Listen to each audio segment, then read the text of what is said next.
All right, let's get into one of the most intense, chaotic, and just plain world-changing events in all of history, the French Revolution. We're talking about a decade of upheaval that, believe me, we're still feeling the effects of today. You know, this whole period was just full of contradictions. On one hand, you had these incredible, soaring ideals about liberty and equality, but on the other, it got brutal. We're talking about the total and complete destruction of the Ancien regime. That's the old way of doing things, the system of kings and nobles that had been running France for, well, forever. So you gotta ask yourself, how does that even happen? How does a country like France, the center of European culture, with a king who holds all the power, just completely fall apart and remake itself in such a violent, dramatic way? Well, that's what we're here to figure out.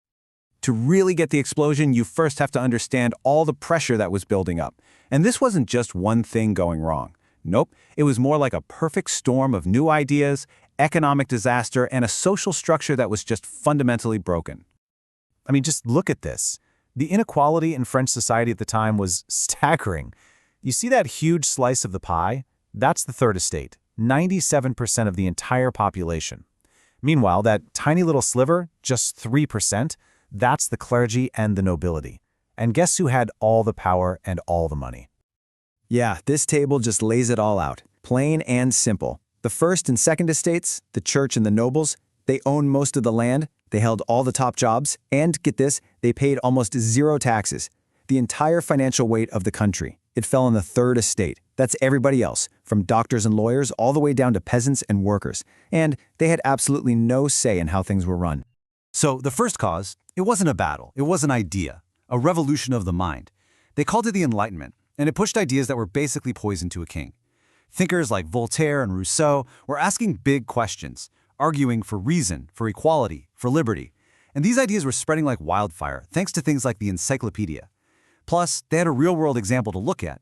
The American Revolution had just proved you could actually overthrow a king and start something new. On top of all that, the country was flat broke. The government was drowning in debt from fighting expensive wars, and the royal court's spending was just out of control. As if that wasn't bad enough, a string of bad harvests meant the price of bread, the food of the people, went through the roof. Folks were literally starving in the streets.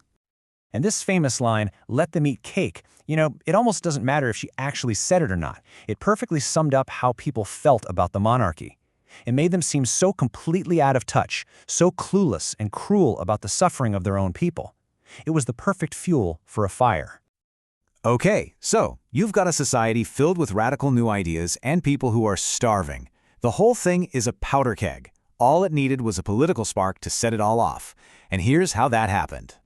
In 1789, King Louis XVI, desperate for cash, calls a meeting of the Estates General. It was an old kind of parliament that hadn't met for over 170 years. But the whole system was rigged. The first and second estates wanted a vote by estate, meaning they'd always win 2-1.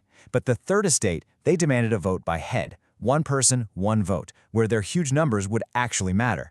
And on this point, neither side would budge. It was a total standoff. So what did the third estate do? They took a huge, radical step. They just declared that they were the real National Assembly of France.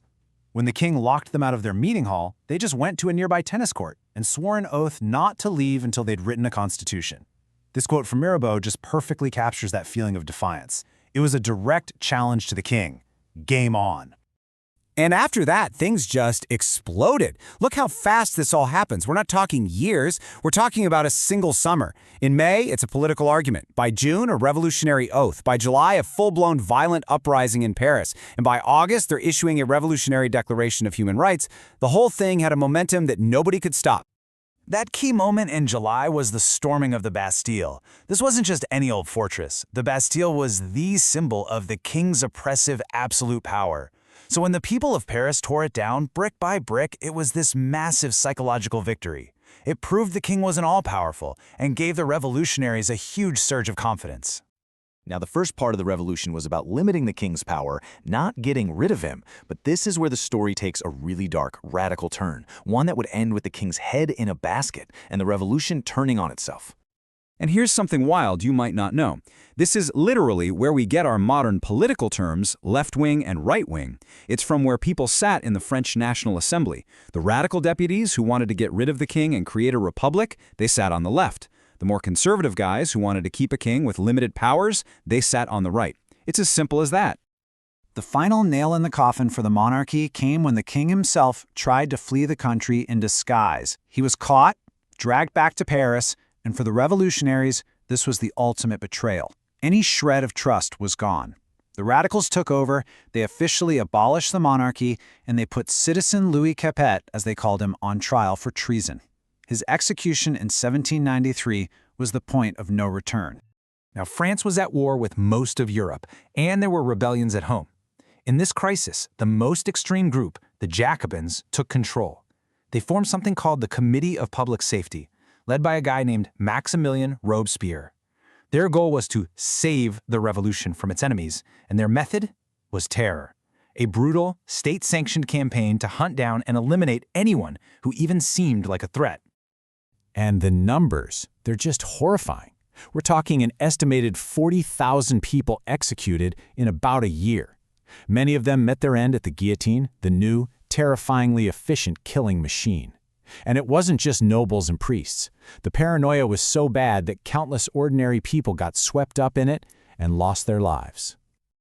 To even begin to understand how this could happen, you just have to listen to the man in charge, Robespierre. He actually said that terror was just speedy, severe, and inflexible justice, and therefore an emanation of virtue. In his mind, this wasn't evil. It was a virtuous, necessary evil to cleanse the new republic. There was no room for mercy. But in the end, the saying, "the revolution devours its children," came true.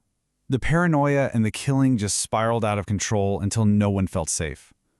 Eventually, Robespierre's own allies in the government, terrified they'd be next on the list, turned on him.